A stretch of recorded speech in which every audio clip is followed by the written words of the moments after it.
Hello class 5 student बच्चों, अस्सलाम वालेकुम।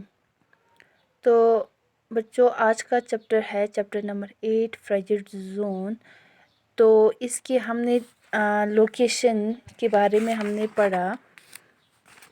तो आज हम पढ़ने जा रहे हैं इसके क्लाइमेट के बारे में। तो यहाँ पे देखिए, frigid zone are far away from equator. जो फ्रेजेड जोन है वो हमारे इक्वेटर से दूर है। They gets less direct sunlight than the other area. यहाँ वहाँ पे डायरेक्ट सनलाइट जो है वो कम पड़ता है। उस एरिया में डायरेक्ट सनलाइट जो है वो कम पड़ता है। Some of all the line covered with a permanent ice. तो वहाँ पे उस एरिया में परमानेंट आइस रहता है, आइस कवर हुआ रहता है वहाँ पे। Bitter cold wind whips the frigid zone, the Arctic in the north and the Antarctic in the south. Frigid zone जो है एक तो ये हमारे इक्वेटर से दूर होता है और यहाँ पे स्लांटिंग ज़्यादा झुका हुआ सनलाइट होता है, जिसकी वजह से वहाँ पे परमानेंट आइस रहता है। जैसे कि फ्रेजिड जोन में दो जगह है, Arctic in the north and the Antarctic in the south. As we move towards the pole, we can cross thick frozen layer called the ice cap. जितना आप पोल्स की साइड से मूव करोगे, पोल की साइड जाओगे, वहाँ पे आपको थिक फ्रोजन लेयर मिलेंगे जिसको आइस केप्स कहा जाता है। This ice cap never melt throughout the year. ये आइस केप जो है वो पूरे साल में कभी नहीं पिघलता। Further the ice is so thick that is reflect the sunlight in summer.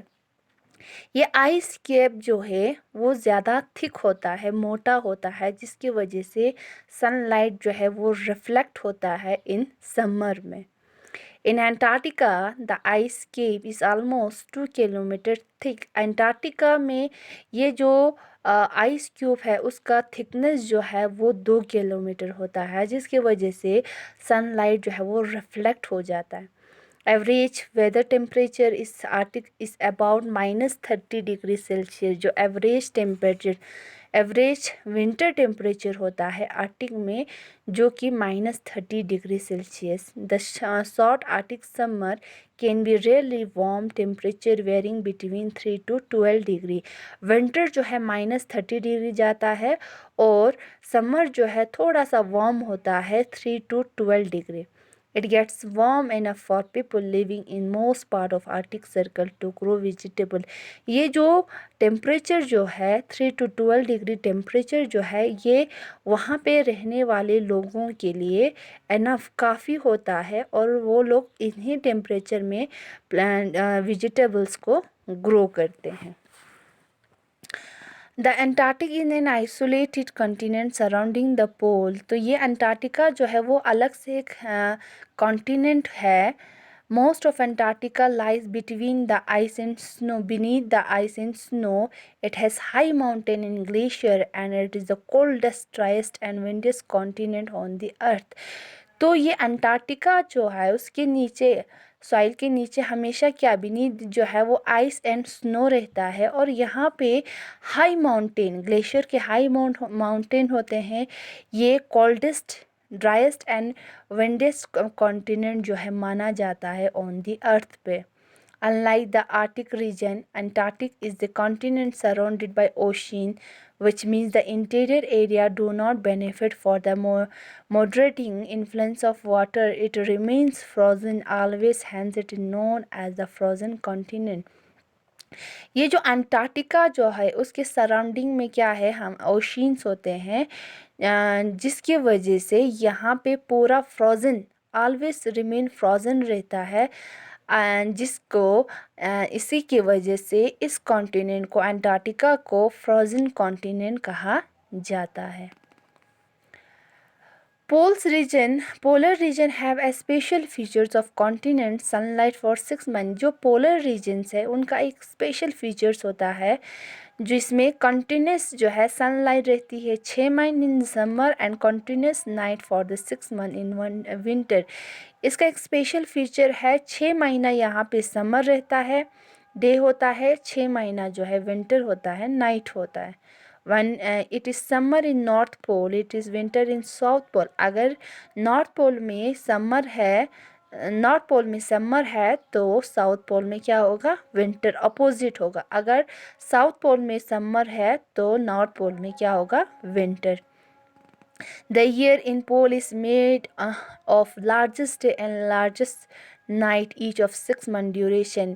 ये जो यहाँ पे पोल्स में जो डे होता है, जो कि सबसे लॉन्गेस्ट डे और सबसे लॉन्गेस्ट नाइट माना जाता है, क्योंकि ड्यूरेशन 6 महीने का, 6 महीना दिन रहता है और 6 महीना रात रहती है। ठीक। Sometimes the night sky in polar region are lit up in an interesting manner. These are not by the fireworks which is accompanied by noise by the certain natural gaze.